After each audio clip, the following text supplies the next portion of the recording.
श्री शिवाय नमस्तुभ्यं मित्रों, जय महाकाल, हर हर महादेव। तो मित्रों, कैसे हैं आप सब? आशा करते हैं आप सब लोग बहुत अच्छे होंगे।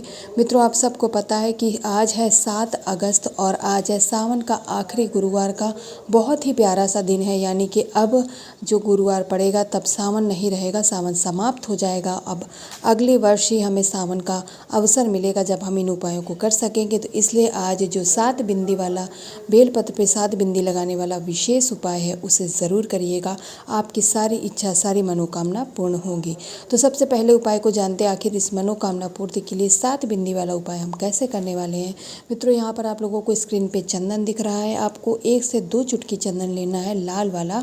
अगर सूखा है तो आप उसे लेकर के उसका पेस्ट बना लीजिएगा, कुछ जल की या फिर गंगा जल की बूंदें डाल करके। पेस्ट बनाने के बाद में आप लोगों को पता है कि हमें लेना है बेलपत्र। अब बेलपत्र कितनी लेनी है? बेलपत्र महादेव जी की सबसे प्रिय वस्तु है, जो कि आप सब लोग जानते हैं। तो आपको लेनी है एक बेलपत्र जो कहीं से कटी फिकी और खंडित नहीं होनी चाहिए। उस एक बेलपत्र में आपको 7 बिंदी लगानी है चंदन की। अब किसकी किसकी लगाएंगे ऐसे अगर मैं बताती हूँ शायद आप लोग भूल जाते और गलती होती और उपाय खंडित हो जाता, इसलिए मैंने यहाँ पे नाम लिख दिए हैं।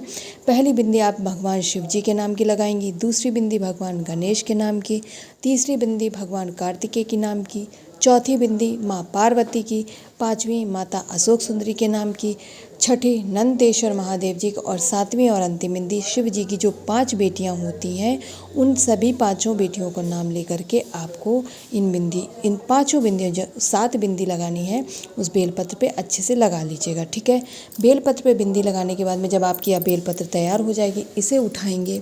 साथ ही में जलाभिषेक करने के लिए आपको तांबे का एक कलश लेना है, जिसमें आप लोग अपने घर का शुद्ध जल और गंगा जल दोनों लेंगे। बेलपत्र को आपको इसके अंदर नहीं डालना है। इस कलश को उठाइएगा, उस बेलपत्र को उठाइएगा और हम पहुंच जाएंगे अपनी इच्छा, अपनी मनोकामना की पूर्ति का इच्छा लेते हुए महादेव जी की शिवलिंग के पास उत्तर दिशा में मुख करके खड़े हो जाइएगा। मित्रों, अब आपको करना क्या है? आपने बेलपत्र ली है, 1 लोटा जल लिया है। तो सबसे पहले आपने जो 1 लोटा जल लिया है उसे श्री शिवाय नमस्तुभ्यं मंत्र का जाप करते हुए महादेव जी की शिवलिंग के ऊपर समर्पित करना है। लेकिन जो जल का क्रम होगा वो एकदम से नहीं चढ़ा देना है, बल्कि आपको उसके जो जल की धार होगी उसको धीरे धीरे समर्पित करना है। जब जल समर्पित हो जाएगा, महादेव जी की शिवलिंग से नीचे गिर जाएगा, अब आपको लेनी है वह एक बेलपत्र 7 बिंदी वाली। उसे महादेव जी की शिवलिंग के ऊपर अपनी इच्छा, अपनी मनोकामना कहते हुए समर्पित कर दीजिएगा। इस विशेष बेलपत्र से आपकी कोई भी इच्छा, चाहे जितनी पुरानी हो, वह पूर्ण ज़रूर होगी।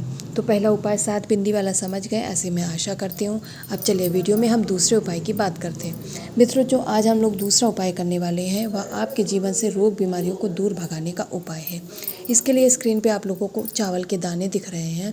हमें यहाँ पर गिन करके 7 चावल के दाने ले लेने हैं। कितने लेंगे मित्रों? 7 दाने गिन करके ले लीजिएगा। इसके बाद हमें लेना है जलाभिषेक करने के लिए तांबे का एक कलश, जिसमें आप लोग अपने घर का शुद्ध जल और गंगा जल लेंगे। इसके बाद में जो 7 दाने आपने चावल के लिए हैं उन्हें भी इसी कलश के अंदर डाल लीजिएगा। डालने के बाद में आप इसे कलश को उठाइएगा।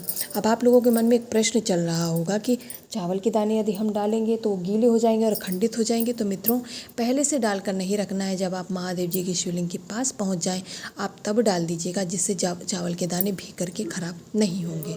अब उस कलश के जल को आपको 7 बार माता अशोक सुंदरी के स्थान पर कुंदकेश्वर महादेव जी का नाम लेकर के समर्पित करना है। जब जल समर्पित करेंगे तो आपके मन में एक ही प्रश्न, एक ही आशा चलेगी कि आपके जीवन में जो भी रोग बीमारी है वो दूर हो जाए और महादेव जी आपके उस इष्ट व्यक्ति के ऊपर अपना आशीर्वाद बनाए रखें। ऐसी कामना करते हुए आप जल समर्पित करेंगे, लेकिन जल को पूरा समर्पित नहीं करना है। 7 बार माता अशोक सुंदरी के स्थान पर समर्पित करेंगे। इसके बाद में कलश के बचे हुए जल को महादेव जी की शिवलिंग के ऊपर 3 बार आप लोग फिर से कुंदकेश्वर महादेव जी का नाम लेकर इस चावल वाले विशेष जल को समर्पित कर दीजिएगा। उस व्यक्ति के जीवन में चाहे जितने पुराना रोग हो, चाहे जितनी बड़ी बीमारी हो, वह समाप्त जरूर हो जाएगी। और उस व्यक्ति को वह व्यक्ति पहले जैसा स्वस्थ हो जाएगा। अब एकदम से छूमंतर तो नहीं होगा मित्रों, यानी कोई मैजिक नहीं होगा कि आज उपाय किया कल वह स्वस्थ हो जाए, लेकिन आपको उसके अंदर आपको असर दिखाई देना शुरू हो जाएगा। यानी वो जो जितना ज़्यादा बीमार है उसमें आपको कमी दिखाई देगी। तो इसे ज़रूर करिएगा। 2 उपायों की बात कर ली है और मैं आशा करती हूँ आप लोग समझ गए होंगे। तीसरा उपाय कौन सा करेंगे उसकी बात करेंगे हम वीडियो में आगे, लेकिन उससे पहले एक ही विनती, एक ही निवेदन कि जो लोग चैनल पे पहली बार आए हैं वह चैनल को सब्सक्राइब और वीडियो को लाइक करना बिल्कुल भी नहीं भूलेंगे।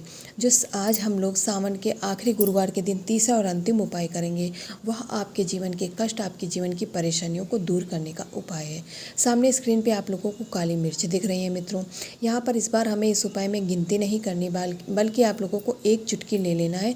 उसके अंदर 5 से 7 काली मिर्च आसानी से आ जाएंगी। काली मिर्च लेने के बाद में अब बारी आती बेलपत्र लेने की। ठीक है, बेलपत्र आपको लेना है। और बेलपत्र कितने लेंगे मित्रों? 7। देखिए यहाँ पे गलती से मैंने दाने लिख दिए, आपको 7 बेलपत्र लेना है। 7 बेलपत्र लेंगे। बेलपत्र लेने का वही क्रम है मित्रों कि जो कहीं से कटी फकी और खंडित नहीं होनी चाहिए। आप बेलपत्र लेंगे। इसके बाद में फिर से हम जलाभिषेक करने के लिए तांबे का एक कलश लेंगे, जिसमें आप लोग लेंगे अपने घर का शुद्ध जल और गंगा जल दोनों लेंगे। और इसके अंदर ना काली मिर्च डालनी है, ना ही आप लोगों को बेलपत्र डालनी है। अब महादेव जी की शिवलिंग के पास पहुंच करके उत्तर दिशा में मुँह करके खड़े हो जाइएगा मित्रों। जो आपने बेलपत्र लिया उन्हें आपको माता अशोक सुंदरी के स्थान पर समर्पित करेंगे। और नाम क्या लेंगे मित्रों? आप अपने जीवन के कष्टों को दूर करना चाहते हैं तो महादेव जी के अवधूत रूप को स्मरण करिएगा, यानी अवधूतेश्वर महादेव जी के नाम से आप पहले बेलपत्र समर्पित करेंगे। उसके बाद में उसी बेलपत्र के ऊपर जितनी भी आपने काली मिर्च ली थी एक चुटकी, उन्हें समर्पित कर दीजिएगा।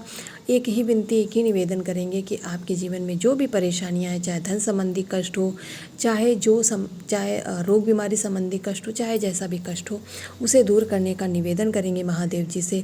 इसके बाद में जो 1 लोटा जल है उसे महादेव जी के शिवलिंग के ऊपर श्री शिवाय नमस्तुभ्यम मंत्र का जाप करते हुए मित्रों धीरे धीरे समर्पित कर दीजिएगा। जैसे जैसे आपका जल गिरेगा आपके मन में एक ही नाम गूंजेगा, बराबर चलेगा, यानी श्री शिवाय नमस्तुभ्यम, श्री शिवाय नमस्तुभ्यम। इस तरीके से आप इन तीनों उपायों को करेंगे मित्रों। मैंने अपनी तरफ से पूरा प्रयास किया आप लोगों को तीनों उपायों को समझाने का। मैं आशा करती हूँ आप लोग यह उपाय समझ गए होंगे।